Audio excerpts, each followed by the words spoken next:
Ya, selamat pagi, siang, sore, malam, rekan-rekan My Studio sekalian. Jumpa lagi bersama kami di channel My Studio Acoustic Artwork, di mana kita akan membicarakan akustik ruang secara lebih mendalam. Ya, tema kali ini adalah kita akan membahas seputar akustik masjid. Nah, judul kali ini itu adalah dilema dalam desain interior dan akustik masjid. Ya, kita tahu ya bahwa jumlah masjid di Indonesia ini sangat signifikan, sangat banyak, yaitu sekitar ada ratusan ribu di seluruh Indonesia. Dan semua itu jika ditinjau dari desainnya memiliki permasalahan yang sangat kompleks karena kita merupakan masyarakat yang beragam dan juga kebutuhan di setiap tempat itu berbeda-beda sesuai dengan konteksnya. Nah, kita akan mengkerucutkan tema kali ini ke dalam akustik masjid saja. Lebih spesifiknya hubungan antara desain interior dan akustik masjid. Nah, seringkali terjadi permasalahan, yaitu berupa dilema begitu ya, karena masjid itu adalah ruang publik di mana jemaahnya juga memiliki peranan dalam menentukan desain di sebuah masjid, maka akan ada banyak sekali pertimbangan, juga ada banyak sekali masukan atau ide-ide dari jemaah, tidak hanya dari jemaahnya, juga dari perancangnya, dari pemerintah juga bisa, pemerintah di daerahnya, kemudian dari jemaahnya. Jadi akan ada banyak sekali masukan dari berbagai pihak. Nah, ini akan mengakibatkan dilema. Nah, ini kita juga akan mengkerucutkan dilemanya itu di dalam desain interior dan akustik masjid itu sendiri. Nah, kami akan membahas, akan membreakdown permasalahan tersebut menjadi beberapa poin, dari mulai yang kami anggap paling krusial atau paling penting. Yaitu yang pertama itu adalah kebutuhan waktu dengung di masjid itu sebenarnya berapa. Nah, ini sering menjadi dilema karena setiap masjid itu memiliki karakter yang unik dan kebutuhan akustik yang beragam gitu. Jadi di setiap daerah, setiap masyarakat, setiap suku itu punya konteks desain masjid seperti apa begitu. Nah, kita seringkali menjumpai bahwa kebutuhan waktu dengung untuk pembicaraan itu sebenarnya bagusnya itu dia berada di bawah 1 detik. Nah, namun masjid ini spesial. Jika mengambil acuan tersebut, maka kesan sakralnya di dalam masjid itu akan hilang, karena di dalam masjid itu tidak hanya pembicaraan yang berada di situ, tapi juga ada pelantunan lafal Al-Quran atau murotal. Jadi kondisi akustik di sebuah masjid itu lebih kompleks daripada ruang untuk percakapan seperti biasa, seperti ruang perkuliahan atau ruang kelas begitu. Nah, sekarang kita coba meninjau lebih dalam tentang seberapa sebenarnya kebutuhan waktu dengung untuk masjid itu. Nah, ini kita bisa mulai dari sini. Dari ini saya ambil dari Dole ya. Jadi di sini ada grafik waktu dengung untuk beberapa fungsi ruang ya. Jadi ada religious musik, ada symphony musik, jazz and chamber musik, dan speech. Nah, di sini kita bisa lihat kebutuhan untuk bunyi speech atau pembicaraan itu sebenarnya dia berada di bawah 1 detik. Hampir di volume yang paling besar gitu ya. Dia harus berada di bawah 1 detik. Nah, tapi kenapa kebanyakan masjid tidak berada di angka tersebut? Nah, nanti kita bisa tinjau di grafik selanjutnya. Nah, ini adalah grafik selanjutnya. Jadi telah diteliti ya, telah dilakukan penelitian ini dari Sinan 1989. Nah, dia telah meneliti melakukan kajian subjektif begitu ya. Nah, dia mendapatkan grafik seperti ini. Jadi ini adalah grafik idealnya sebuah masjid. Nah, kita bisa tahu hubungan antara volume ruang dan reverberation time atau waktu dengung. Nah, dia berada di kisaran 1,5 detik untuk volume yang terkecil.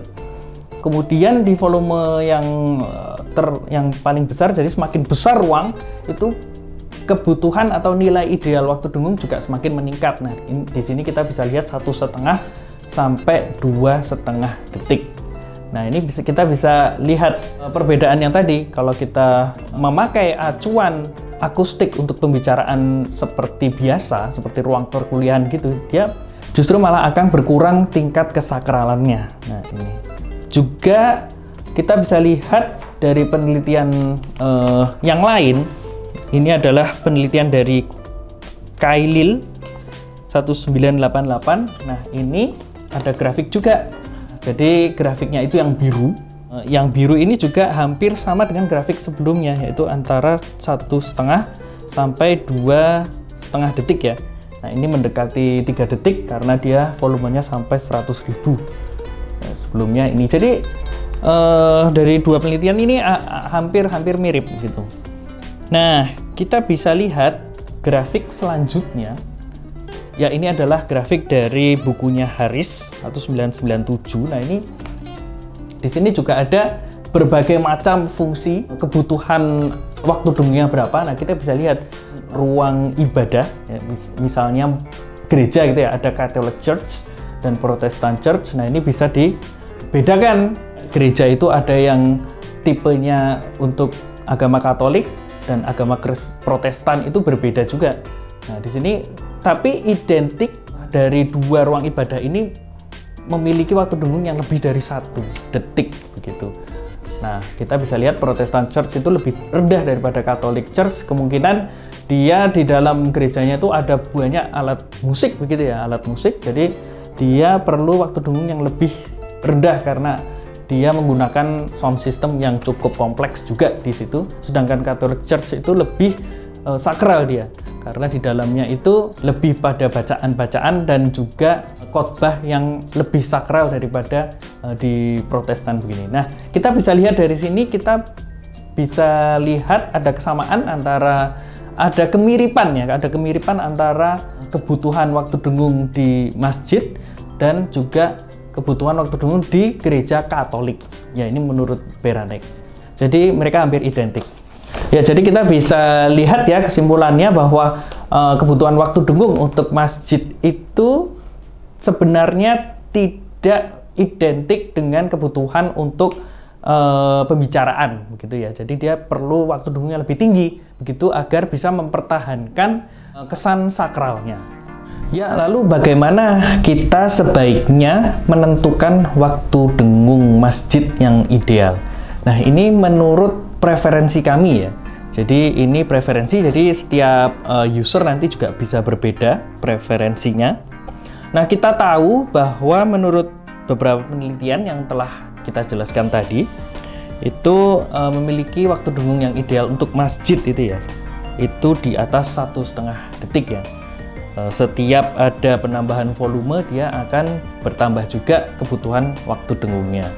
Nah, namun tidak salah juga jika kita misalnya kita mengambil acuan untuk bunyi percakapan. Nah, bunyi speech atau percakapan itu kan biasanya membutuhkan waktu dengung kurang dari 1. Nah, bagaimana kita kemudian bisa mewadahi dua standar ini? Nah, preferensi kami adalah mengambil jalan tengah. Jadi berada di antara standar untuk akustik masjid dan standar untuk bunyi percakapan. Nah, kenapa? Karena jika bunyi itu terlalu dengung, maka memang kejelasan bunyi percakapan itu akan menurun. Jadi jika kita turunkan waktu dengung, nah itu bisa mempertinggi atau memperjelas kejelasan bunyi suara. Nah, sedangkan untuk bunyi sakralnya, untuk kesan bunyi sakralnya kan kita bisa mainkan di sound system atau desain aktifnya gitu ya. Kita bisa tambahkan reverb di sound system sehingga dia bisa berkesan lebih sakral. Nah, dengan begitu kita bisa mewadahi dua standar ini. Jadi kita bisa mendapatkan kejelasan bunyi yang maksimal dan kita bisa mendapatkan bunyi yang sakral itu melalui desain aktif atau sound system dengan menambahkan reverberation time.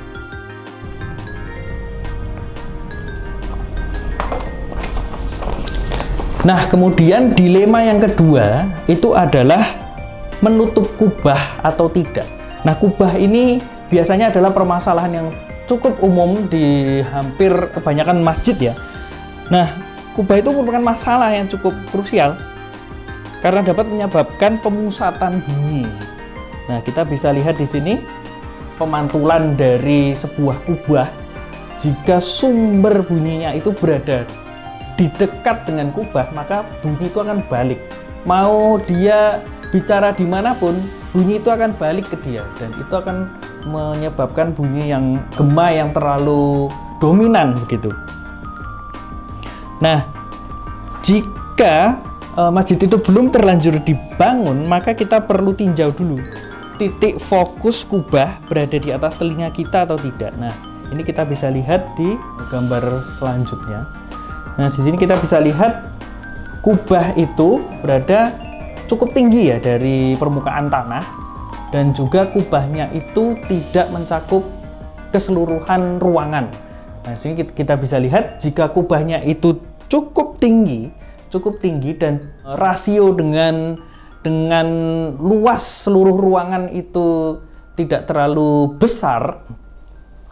Nah, ini kita bisa lihat ada area yang tidak terganggu. Ada area yang dia bebas dari pantulan di kubah ini. Jadi kita bisa lihat pantulan di bawah kubah ini hanya berefek di sepanjang ini, kurva ini. Nah, di luar itu dia tidak terlalu mengganggu. Jadi pantulannya tuh hanya berpusat pada sekitaran kubah ini. Jadi sebisa mungkin jika belum terbangun, kita harus perhitungkan dulu seberapa tinggi kubahnya dan seberapa besar kubahnya agar tidak mengganggu ruangan di bawahnya. Nah, ini kan kita bisa lihat titik pusat dari kubah itu berada di atas telinga. Setidaknya berada di atas manusia lah titik pusatnya itu. Nah, dia bisa mengurangi atau meminimalisir adanya gema gitu. Nah, yang menarik lainnya adalah dari sini saya ambil dari penelitiannya Jedin. Nah, dia meneliti efek dari berbagai bentuk kubah. Ya, di sini kita bisa lihat ada yang pertama itu tentu atap flat ya, jadi tidak ada kubahnya. Kemudian ada Arabic dome, segmental dome, hemispherical dome, sama onion dome. Nah, ini seberapa besar efeknya terhadap ruangan di bawahnya kita bisa lihat di grafik selanjutnya. Nah, ini adalah pemetaan terhadap sound transmission index atau kejelasan bunyi percakapan di bawah. Nah, ini kita bisa lihat jika atapnya itu datar seperti ini, jadi dia punya average ya, nanti kita lihat average-nya aja, itu sekitar 0,56. Kemudian kubah Arabik, nah itu dia punya min atau rata-rata 0,5. Ini artinya adalah 50% bunyi itu tidak mengalami articulation loss begitu ya. Jadi sound transmission index itu menunjukkan seperti itu. Biasanya angkanya itu lebih dari 70% itu bagus gitu. Nah, kita bisa lihat kalau dia berada di 40 sampai 70 itu sedengan. Di bawah 40 itu kurang disarankan gitu. Nah, ini hanya menunjukkan seberapa pengaruh di atasnya itu, mana bentuk yang paling tidak mengaruhi kualitas akustik begitu ya.